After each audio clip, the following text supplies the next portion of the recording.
The Bucks take the Heat offer. So, what do the finances and future look like going forward? We dig into it on another Locked On Bucks.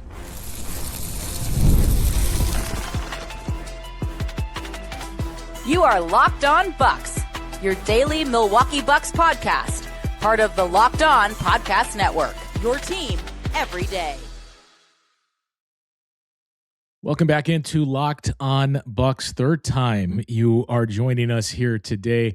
I'm Justin Garcia as Camille Davis handled the instant reaction to the trade that came through late last night, Monday evening, that the Bucks have traded Giannis Antetokounmpo to the Miami Heat. So we are going to get into the finances of that trade on today's show. What does the Bucks cap sheet look like? What does their depth chart look like? And what other moves could or should we expect going forward? Everyone by now is familiar with the details of the deal and what the Bucks get back here. And I do want to start, and I think Camille touched on this a little bit. He and I gave our opinions on the packages that were out there, and I had for the last couple days, week or so, maintained I think I take the Boston offer. Especially if I am getting multiple firsts, if I am getting a younger player in the deal, and it's, here we go again with the Heat aren't going to part with this player that now Hugo Gonzalez was just an untouchable for the Celtics.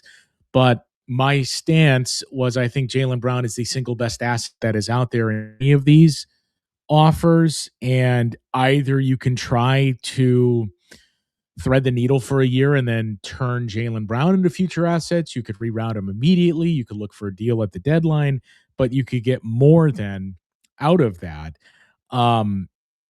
What the Bucks ultimately took, I would say that's the deal that I would take with more time to review it. And the inclusion of Jaylen Brown and the Celtics getting into this meant Miami had to go back and up their offer. Like we heard for the longest time, no, Kasparas Jakučionis is not going to be involved in this. You get 3 first-round picks, you get a swap, and granted, it's in a year where you already have a swap going out, which actually helps you.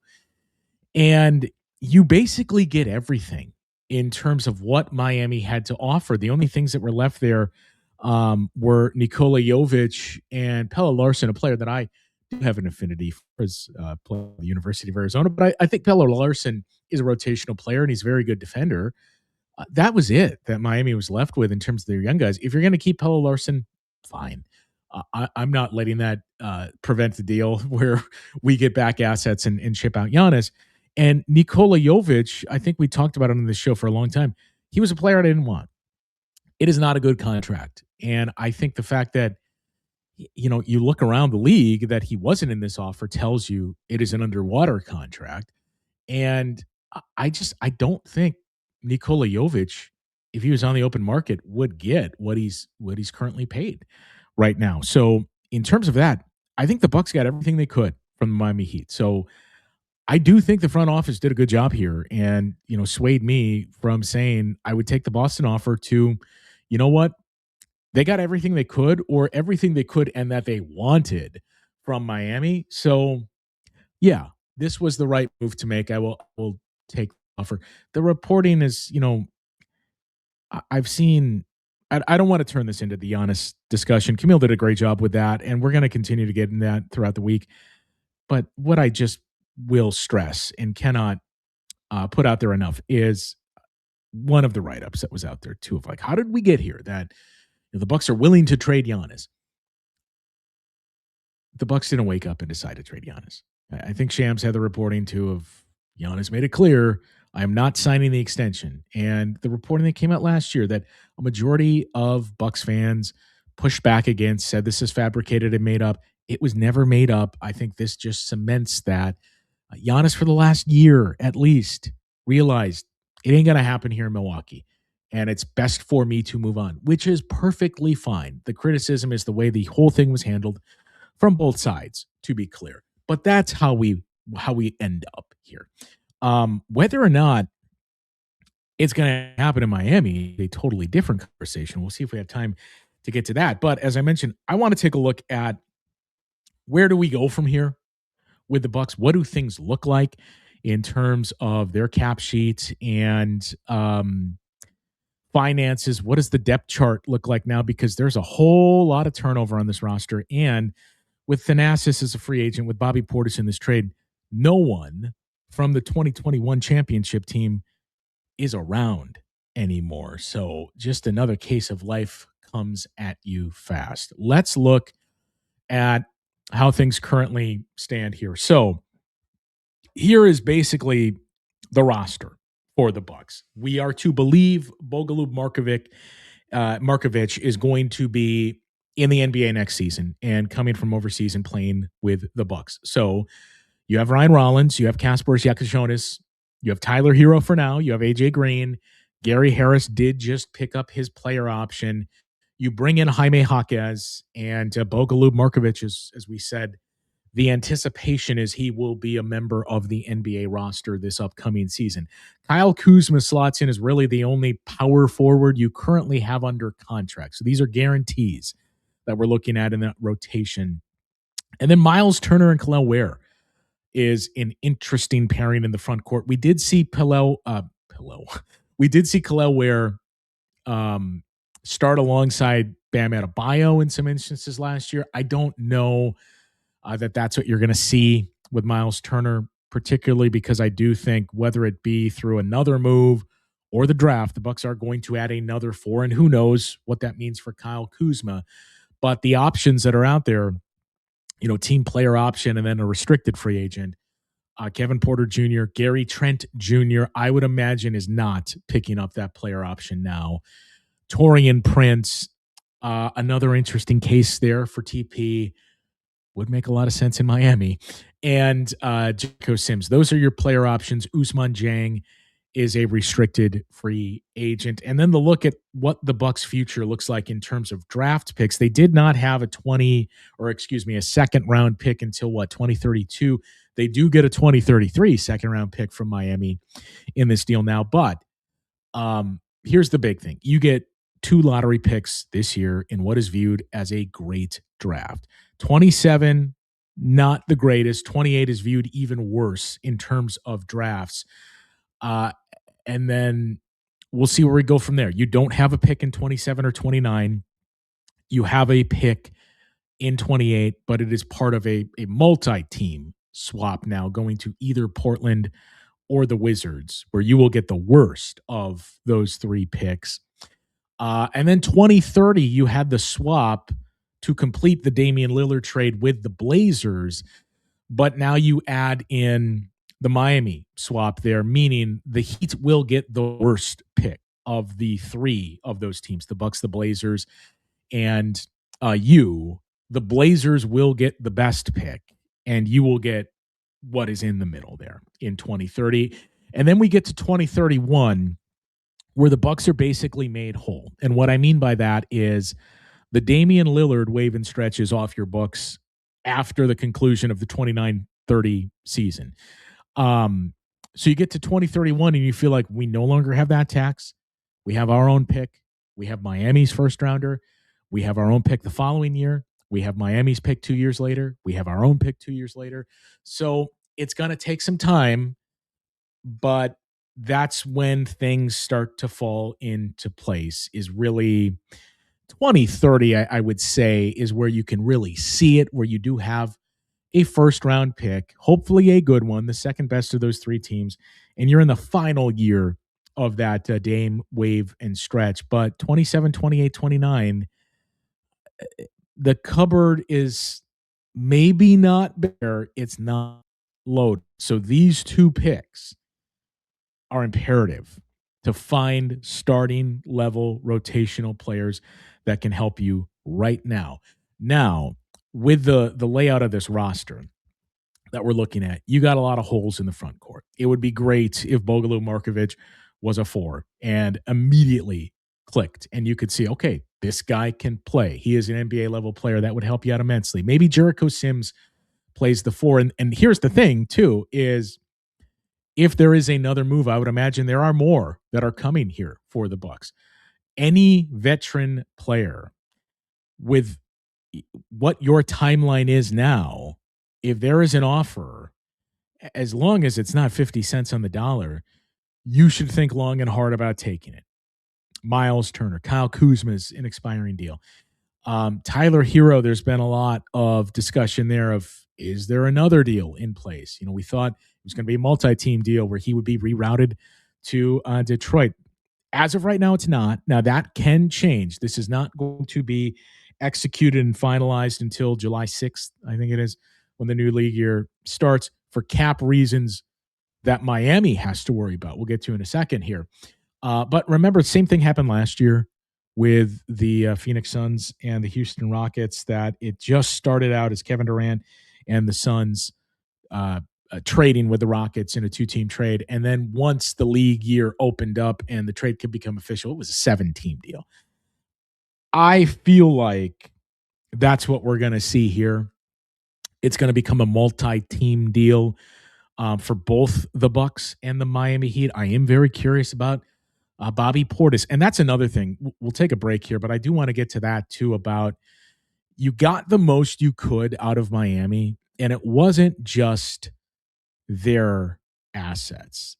You got the most in terms of what you were able to shed as well. And that is important with these picks that you're getting from Miami and that pick swap in 2030 for cap purposes. So I do want to get into that discussion. We also have the finances, what it means for the Bucks, what their cap situation suddenly looks like, how much money do they have on the books, what do they have open to them. Spoiler alert, nothing has changed from what Camille and I have talked about, but those other trades that we could potentially look at, and the future finances of this now rebuilding, hard to say, right, Milwaukee Bucks team. So we will get into those discussions when we return after this.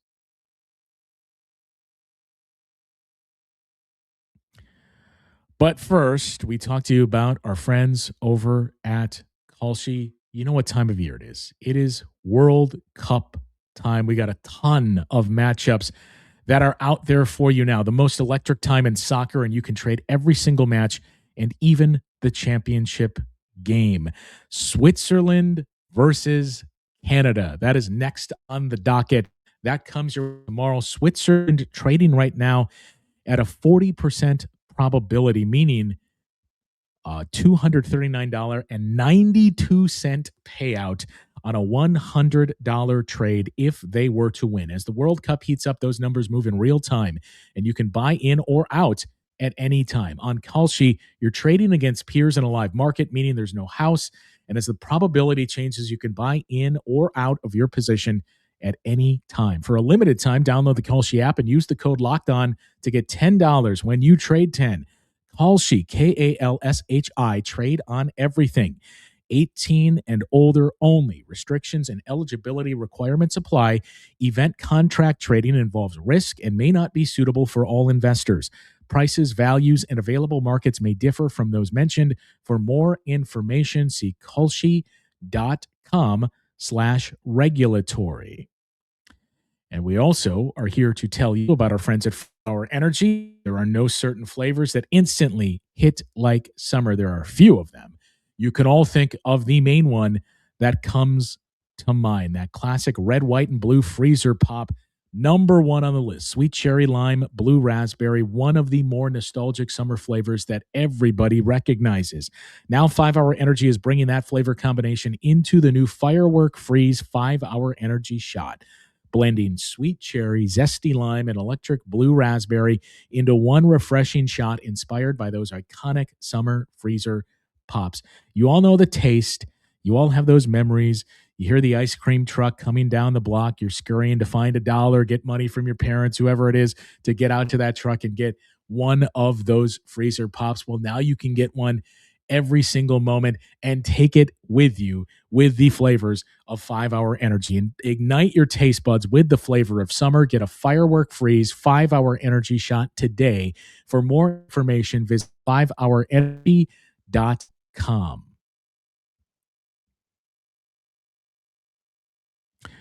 Workplace chaos can show up fast. That's where Indeed Sponsored Jobs comes in. Indeed Sponsored Jobs helps you reach candidates who actually fit what you're looking for based on skills, experience, and location. Finding the right person can make all the difference in the world, whether it's building a business or building a winning team, something we are very familiar with right now. You got to find the right pieces that fit, establish your culture, and find the pieces that fit around it, especially when you're now building something from the ground up, whether it's in sports or business. All those decisions take time, and they matter more than anything you can imagine. So spend less time searching and more time actually interviewing candidates who check all your boxes. Less stress, less time, more results.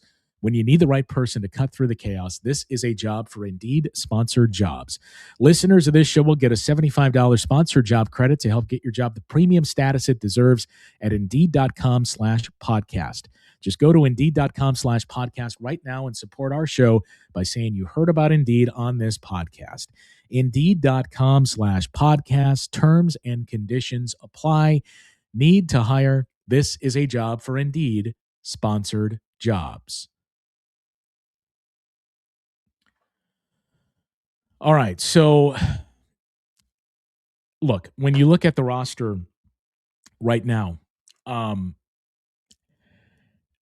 it is barren of any stars, right? And as we sit here at this very moment, this roster, and granted, it's not a finished product, but this is 10 guys that are on guaranteed deals now.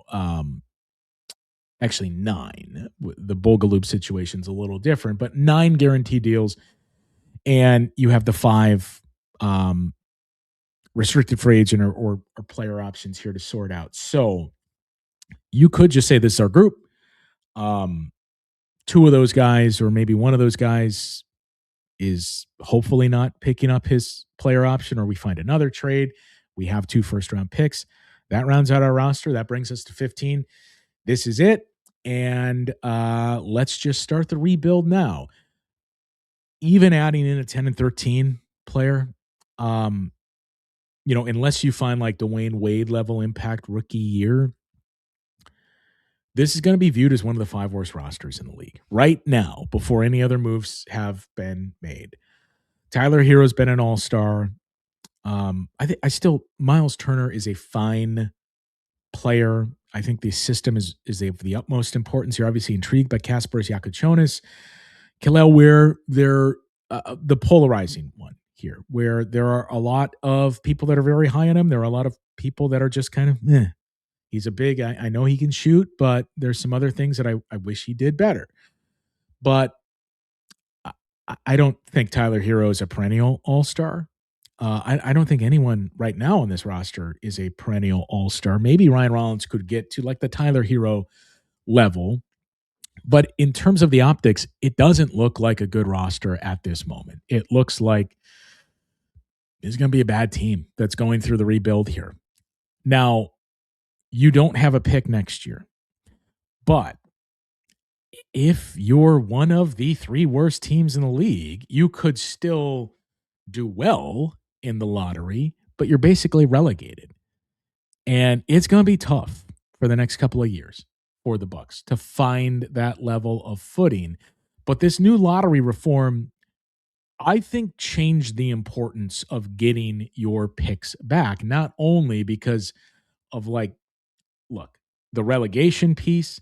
Once you get through it, if you're just kind of stuck in the middle, like Camille likes to talk about the Herb Cole Bucks a lot, the reality is, and by the way, she's right, but the reality is that isn't the worst place to be in this model with lottery reform. It has basically become a true lottery that if you're just on the cusp of good enough for the 8th seed, but that's about it, those are the teams that are going to benefit the most from this. But the big piece of Portland, I think, kind of feeling like, okay, surely the Bucks will be very interested in that Jaylen Brown Boston offer, and then they'll want to come work with us, which it sounded like was never really the case, is, for whatever reason, when these rules went in place, and it is only for 3 years, I do imagine it's going to change.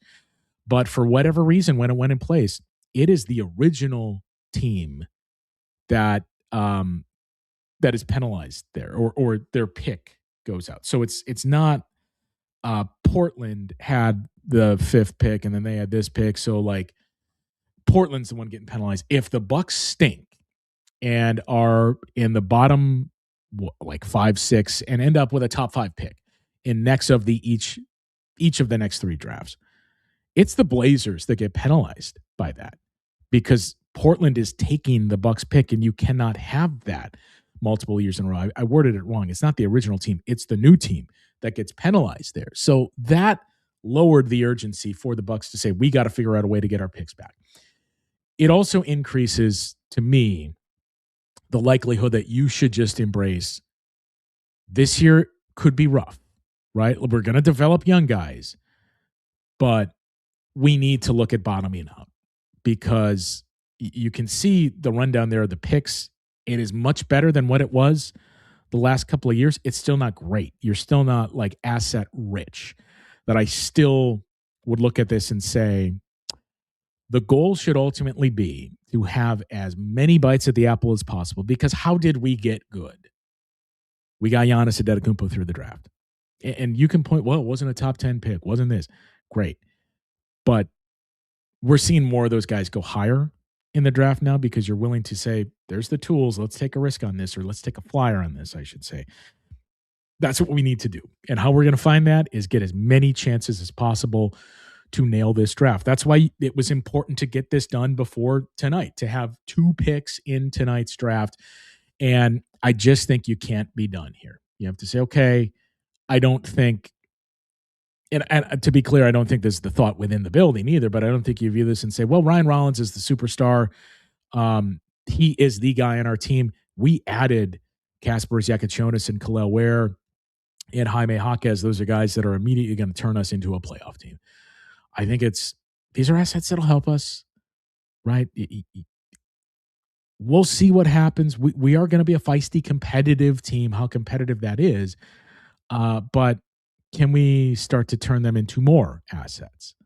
And how do we play that game? I do think of all the names here, Kasparas Jakučionis is the guy most likely to be here long-term because of the age, because of position, because for whatever reason, he was the piece de resistance for the Miami Heat. If we're not giving up until you saw the seriousness of Boston's offer. So of all the names that come back in this deal, I would think he is the most likely to be a fixture and a long-term piece here for the Bucks. Everything else on the roster, I'm not married to right now. And, as much as there would be pushback, I think that includes Ryan Rollins. You're going to have to pay him significantly more next year. It's not like Giannis figures, and it's not even going to be like $30 million, but he's in line for at least like a 400% increase in his salary. And realistically, just looking at this group as well, what is the timeline for this team, right? And does Ryan Rollins then fit your timeline? Like if somebody is willing to give me an offer that I cannot refuse, I can't refuse that, right? For anyone on this team right now, including Ryan Rollins, because the goal needs to be this column here of the draft picks. This is what really needs to grow, whether that's Miles, whether that's Tyler Herro in a reroute. If the Lakers, you heard rumblings. Anybody else, you're interested in Khalil Ware? Okay, let's turn this into a 5-team deal. Like that is the end goal for me right now if I am the Bucks. So that's the depth chart of sorts. And I do want to get back to the Bobby Portis thing, but what does the cap sheet look like? So here we go. Tyler Herro's the highest paid player on the team now at $33 million. Then you have Miles Turner at 23, Kyle Kuzma in this final year at $22 million. And then it drops. AJ Green is next in line. And here's the other part. You look at the age, right? 26 for Herro. Miles Turner, Kyle Kuzma, and Gary Harris. Those are the old guys. Kyle Kuzma is not going to be here beyond next year. Kyle Kuzma may not be here for all of them. Kyle Kuzma may not be here when the season begins. Gary Harris at 31 is the vet. You always need at least one of those guys in the locker room. Fine. Miles Turner, 30. You got this year, next year, and then a player option. There's also been rumblings of teams being interested in Miles late in the first round to say, take one of our contracts and we'll give you another first round pick. But you can see how it starts to look here. AJ, and then you drop off to your rookie scale contracts of Jaime Jaquez, Khalil Ware, Ryan Rollins on that $4 million figure, Kasparas Jakučionis, who you have team control on at $6 million at most through 2029. And then the $23 million in dead cap for the next 2 years here. So all told, your salary figure here, and actually I'm in the wrong column, your salary figure for the guaranteed deals is about $150 million. I would imagine, so if let's just do this and say everybody here opts in, which is not possible. So actually let's do a different exercise. So if we are to say this is what we're left with, you would be at $160 million, $162 million with Jericho Sims, let's say opts in, say Kevin Porter Jr. either opts in or you work out an extension for similar dollars. Though if I'm Kevin Porter Jr., I do wonder what else can I get out there, especially when I saw what Trae Young just got, when I see other teams like Minnesota that's kind of up against it, and that was part of the Julius Randle trade that would like some ball handling help. Miami even. What is the one thing that Miami is short of? Two things really, shooting and ball handlers. I kind of feel like this also means Kevin Porter Jr. is probably moving on, but so let's actually remove him from the group. So you're at about 150 or so million. That's because, excuse me, Ousmane Dieng, as you can see, the hold is 20 million. He's not getting 20 million, but your two picks at 10 and 13 are going to be about $10 million combined, 11-ish. So let's just keep it there. I don't think Ousmane Dieng gets 9 even, but for the sake of giving us a cushion, let's say that's what it is. You're at about $156 million.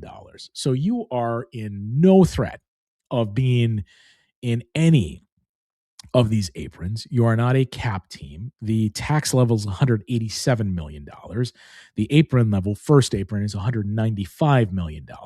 Salary cap's $157 million. So you're going to be right around a cap team. You're not going to have like cap space to do anything with. But next year is when the decisions come into play. So what happens with Tyler Herro? We've already started to see reporting Tyler Herro is excited about the opportunity to play for his hometown team, but we did hear reports of Bucks were looking to reroute. If I had to guess, I would say there is a reroute July 6th, and maybe we hear about it later tonight at the draft of this is, pick in the 20s. This is actually going to Milwaukee, and this is going to be part of a larger trade. So I'm guessing that 49.5 cap hold is going to be removed because Tyler Herro is not going to be on the roster. Kyle Kuzma, you can go ahead and renounce the rights. That cap hold will not be there. And I would be surprised if Kyle Kuzma even finishes the season with the team. So you're looking at Miles Turner, AJ Green, Jaime Jaquez. You have the decision on that. He was, what he did for Miami last year. You see what the cap figure with the restricted free agent hold jumps up to there. That's mid-level money. I don't think Jaime Jaquez is a mid-level player, especially as we're seeing more and more teams split up the mid-level. So that number is going to come down a bit, but we'll see how the year goes. He's 25. He's a rotational piece, and he's a guy that could help you and, again, would give you a tradable contract. Khalil Ware, you have a team option of let's see how this goes. I would assume you're picking up the option if he's going to be here, but cost controlled. Same for Kasparas Jakučionis. Gary Harris won't be on the team in 2027-28. And then the Ryan Rollins number is the interesting one. I would assume it's going to start somewhere around that Jaime Jaquez Jr. Cap hold figure. So let's take a look at how things shake out that way. And you're looking at between those guys, we throw in your first round picks this year, nothing else happens, you are a cap space team in the summer of 27-28 because you're at about you'll be at about $82-83 million in guaranteed money with this group. I don't expect the turnaround to be that quick and say, okay, we developed some guys, we shed some salaries, and we did some other things, and now we're ready to compete that we're going to go out and sign guys.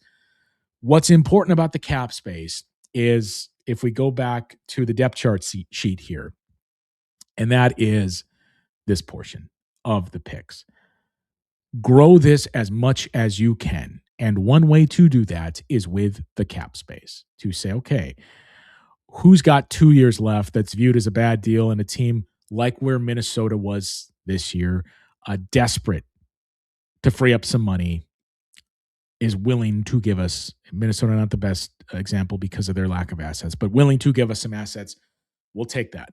And that's how we're going to use our cap space. Now, I don't think this is the route they will take, but as we just went through the finances here and what it looks like, again, if I had to guess, I would guess Taurean Prince and Gary Trent Jr. both decline their player options.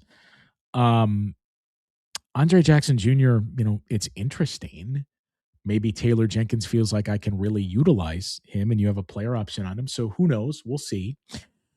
I do think there's going to be more teams involved, whether that's in this Bucks Heat trade, whether that's Tyler Herro, whether that's Khalil Ware even, or something else.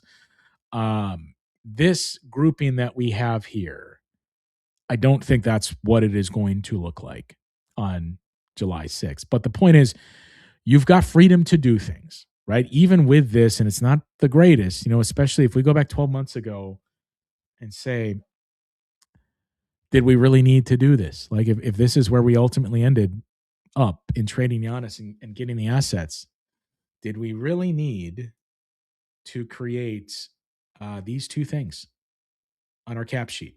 The Miles Turner money, $45 million right now in the dead cap to Dame and Miles. Next year, it's $50 million. And then if Miles picks up his player option the year after that, in the 28-29 season, it's $51 million. So did we really need to do this if this was ultimately the end result here? And that's probably one that you're going to be kicking yourself over. But the one thing is, it's not great to have this anchor attached to you. They're also not in cap hell. And if you're starting to rebuild and saying, we think we're 2 to 3 years away now, let's just start to accumulate assets. I'm not going to say who cares, but all right, if there's any scenario where I'm going to be carrying $22.5 million in dead cap, fine. That's the scenario where I will do it. You still have a non-taxpayer mid-level that you can use. You still have a biannual mid-level. Those hard cap you at the first apron. You have no concerns over that, as we just went through where the Bucks cap situation currently is, $195 million. And actually, I'm looking at the wrong figure, $209 million for the first apron level, and 156 million for the cap, 65 million. So you're in no danger of any of that. That you can use those things. You can use your mid-level to bring players in via trade. That you could do the same thing and say, maybe we're not using it to sign a player that's going to help us now and build around Giannis, but we can acquire a player via trade into that of a team that we just need to shave $10 million so we can do this. Great. We'll take him into our mid-level, give us a first-round pick. Like, that is the goal for this next season or more, is to grow this part of the spreadsheet. Once you get to 2030, you're saying, okay, we made it. We have some assets here that we're starting to pluck. But let's see what we can do to supplement in the lead up to that. Now, before we do wrap here, and again, I would assume everybody's checked it out by now. Go check out Camille's instant reaction to the trade. We all have a lot of feelings. I will continue. I haven't really had a chance to do it yet. We'll all reflect on this in our own ways. 13 years of having arguably the best player in the world on your team for at least 8 of those years, 7 of those years, and bringing in a championship. And that's the thing, is you got 13 great years. He made you relevant. He created new Bucks fans. He helped get an arena built. He helped get that entire infrastructure and Deer District built. We'll have the mural forever. That's not coming down. We're going to have a statue that's out there. So we're all appreciative and grateful of what we got, because at least we got a championship out of this. You think about how many other teams like Philadelphia in the process, and those, like right now, San Antonio, it's very early, but some teams go through it with those talents and don't get a title, and you at least got that. So I am forever grateful and appreciative of that. And it was the right time to start to move on for a player that gave you 13 years, is entering his age 32 season. I'm not saying he's injury prone, but we've seen injuries pile up, and all the discourse that we've gone through. It was the time to do this. But now it is time to start to grow your asset pile and just say, picks are what we need here. So whether we're using things like our mid-level to bring in bad contracts, whether we're using cap space next year, whether we're exploring things like trades for other players. Tyler Herro gets kicked around a lot. Miles Turner gets kicked around a lot. Kyle Kuzma is an expiring deal. Again, if you got a bad contract that's 2 years, 3 years even, that you want to get off and you need to clear up money for next summer, give us that and give us a first-round pick, right? Give us multiple seconds. Give us multiple firsts if they're bad first or years down the road. But we are open for business in all of that. AJ Green, right? The talk about, hey, well, you need shooting in Miami. Like, now that you've ripped off the Band-Aid and made this trade, the reality is, in the next era of Bucks basketball, of competitive, being a high-level competitive team, I don't think anyone on this roster currently is a part of that group. So you can't be married to any of these if the right offer comes along. One last thing on the package that the Bucks took here. Again, I think it was a great job for a group that has oft been criticized for not making shrewd moves.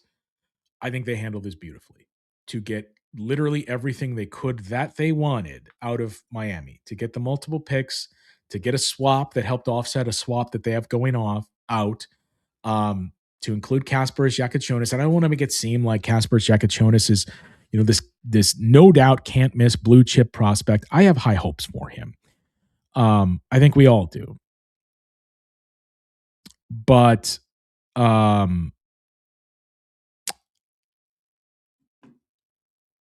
you got literally everything that they had to offer, save for Pelle Larsson and Nikola Jovic.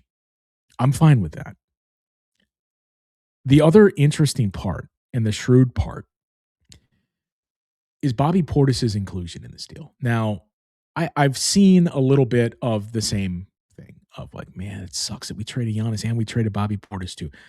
Guys, like, we're going a different direction. Good for Bobby that he gets to, be with Giannis and go along to a team that is trying to compete for something. But what is the purpose of Bobby Portis on this specific team if that's what you're going to do? It's non-existent. The piece of business that made that incredibly smart and shrewd for the Bucks is how much it hamstrings the Miami Heat, and why I said, on the surface at least, why I do think this is going to become a multiple team deal come July 6th, and we may even start to hear that tonight at the draft, is because of the CBA and the trade mechanics here and the money that Miami took back versus sent out, they are now hard capped by the first apron. If this goes through on July 6th and it is just the Bucks and the Heat, or if it's like the Bucks, Heat, and Pistons, and Tyler Herro goes to the Pistons and some other assets come to the Bucks, Miami is going to be hard capped at the first apron because of taking back more money than they sent out. And why we point that out is all the questions that have already started to pop up of, okay, Giannis and Bam, but, like, realistically, what's the ceiling on this team, and what else does this team have? Your 4 highest paid players right now, Giannis making 58.4, Bam Adebayo 49.5 million. Bobby Portis at 14.5, and then Andrew Wiggins has a player option for $30 million.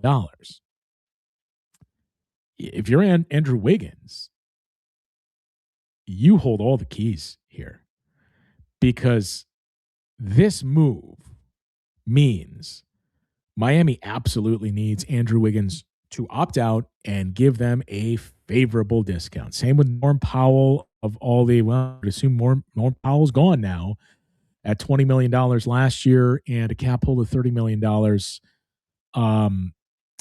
If you're Norm Powell, this severely limits what you can actually get from Miami, because with their, let's see, 3, 4, 5, 6, 7, 8, 9, 10. So Miami still has to sign 4 players at the very least if Andrew Wiggins opts in to his deal. And if Andrew Wiggins does that, they're at $193 million. The first apron level is $209 million. $16 million to sign 4 players, which is basically, we can give veteran minimums to 3 of those guys, and part of the non-tax, actually they'd be in the tax, veteran minimum to 3 of those guys, and the non-tax mid-level to another one. And that's assuming $30 million that Andrew Wiggins opts into. I got to believe the sell here is like, look, you and Giannis and Bam in the front court, we can find guys on a vet minimum that can shoot. And I do believe that. You'll be able to find shooters that can come here and help them out. But we need you to give us some help here. What if we give you 2 years, $40 million, 2 years, 45, something like that? Like, we got to shave as much of that as we can. I do think this means Norman Powell is gone. I don't think that's necessarily a thing. He was 33 years old. He was an all-star last year. But I'm always weary of a guy who makes an all-star team his first time as a 32-year-old. But, look, I'm not saying this to crap on the Heat and to crap on Giannis. I'm thankful it didn't go down this way. But, if Giannis wanted to win and be in Miami, he could have made it abundantly clear, like, not interested in Boston. You're renting me for a year. I am not signing with you. I'm only signing an extension with Miami. Wherever I get traded to, I will sign with Miami as a free agent in the 2027 offseason. So if you want to trade for me, fine. But just understand, I am not staying there anywhere else but Miami. That trades for me. And if that happens, Miami's package to the Bucks is half as much as this was. That means they are able to retain rotational players and spin them off into other deals, or have more flexibility, keep at least one of those draft picks and do those things to say, look, we'll give you this. That is it, because we'll just wait a year and we'll create even more cap flexibility in the meantime, where we can not only sign Giannis, we can do some other things.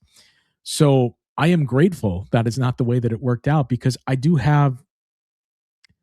have serious questions about what is the level of competitive this Miami Heat team is going to be. Not like they're going to be a bad team and miss the playoffs, but I don't think this is a championship team. I'm not going to say they can't reach the finals, because as we've seen, you got to have the right system. You got to get the right matchups. You got to be lucky and healthy. Now, unfortunately for Giannis, he hasn't had that fall into place for 5 years now. Not just him, the team around him. But, like, look, would I be stunned if the Miami Heat reached the finals this upcoming season? No, I wouldn't be absolutely blown away. I think I'd be moderately surprised. But I just think they're going to be up against it. And it's not like next year gets any easier with Giannis's salary and Bam's salary both continuing to grow. Bobby Portis has a player option. I'm assuming he's picking that thing up. You still got the Nikola Jovic contract that you're paying out.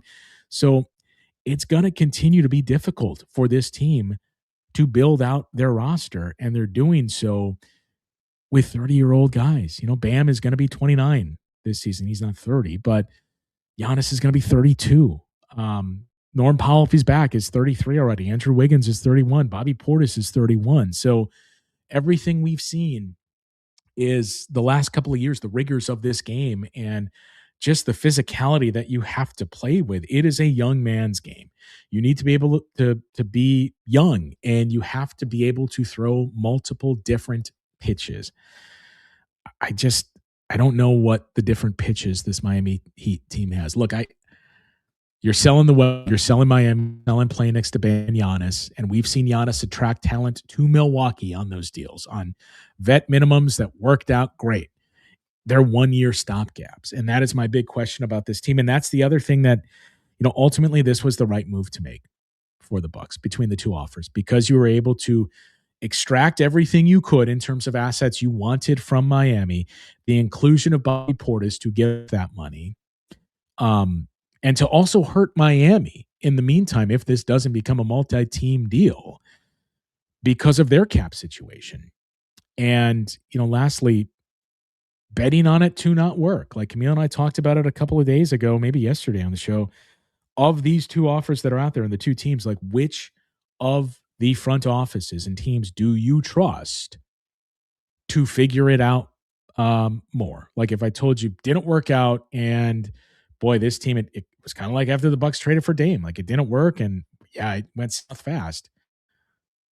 I would have more faith in Boston being able to build around that team and keep things going than I would this current iteration of the Miami Heat team. So I do think there is reason for optimism here. And I don't want to be disingenuous and try to sell you something that isn't necessarily the case. Like it's probably going to be lean. It's going to be tough. There's going to be some lean years. There's going to be some tough nights. But I do believe, the difference is we are level setting expectations. I do believe in what Taylor Jenkins said too about the way he wants to play, and that we're going to play hard. You're going to be proud of watching this team play. It's easier to accomplish when these are your expectations and when this is the type of roster that you have. So in that sense, you're going to see a team that works hard and competes and fights, but we understand how far away it is and how much time it's going to take, because it is going to take some time.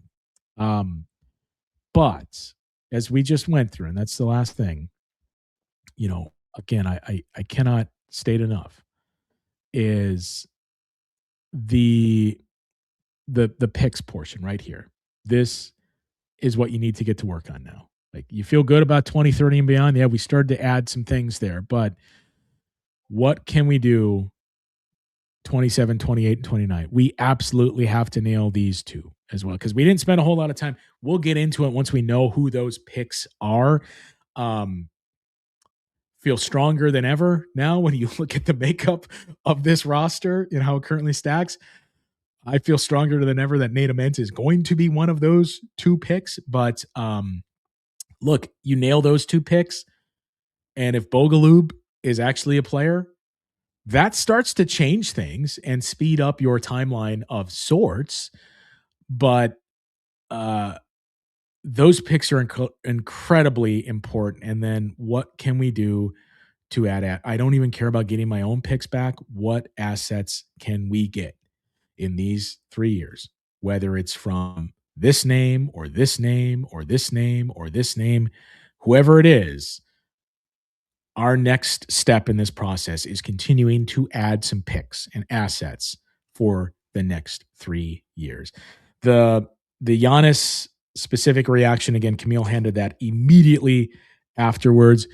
It was I wasn't hiding from it. It was a long day for me yesterday, and I fell asleep literally moments before this trade was announced, and woke up very, very early this morning with just this feeling of, I feel like something happened, and look up and see all the notifications and texts and messages on my phone and realize, yep, happened right as I fell asleep. So perfect. So Camille knocked it out of the park. Kudos to her. Go check that out if you have not already, but wanted to spend quite a bit of time today going through what does the cap sheet look like? What does the depth chart right now look like? And what are the expectations now for this team? What are some other things they can look into? Keep an eye on July 6th. I think this is going to expand well beyond just the Bucks and the Miami Heat for Miami reasons we just got into. And if I'm the Bucks, again, what we just went through your timeline, even if Tyler Herro is saying, hey, I'm excited to play for the Bucks. If I'm the Bucks, that doesn't fit my timeline. So let's see what we can start to bring into the room here with these picks. And how do we turn a paper clip into a house, basically, with all the assets that we got from Miami here. Draft is tonight. I don't think Camille and I have talked about this. We are obviously going to do another show recapping the draft, but I believe if you are an everydayer, we are going to do a live watch along that we will send a link out to the everydayers. We're still figuring out the details and the particulars to either join us similar to this show. As you see, when we bring on guests, you can be a guest and join us and share your reaction, or just watch as we do a live show tonight for at least the first 13 picks of the draft and see what else develops beyond there. So it's probably going to be a marathon show coming up later tonight as well. If you want to join us for that, you can sign up for a 7-day free trial of the Everydayer Club. So you get ad-free episodes of Locked On Bucks, members-only Discord access, where we will drop the link for you to join us on the live watch-along of tonight's draft and jump into the show with Camille and I and share your thoughts on this trade, everything else, and what we see unfold here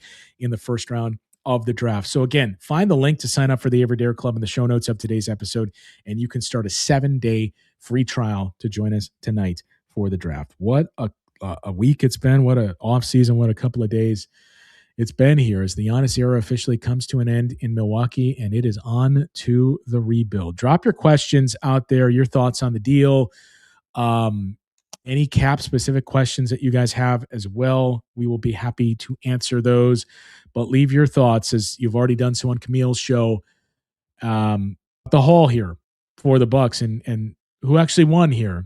You know, it's crazy to say when you're trading a player the caliber of Giannis, but I did say on this show and a few others many times, like, you know, I think ultimately the Bucks will probably lose the optics of the deal that you'll look at and you say, that's all you got for Giannis. Strangely, I'm not hearing quite as much of that so far, at least. But I do think they'll win out in the long run, just because of how we've seen you have to build teams in this league. The play style, the flexibility that you need, and, you know, just combining salaries that high, it's tough to work out. You know, we saw it work with Boston.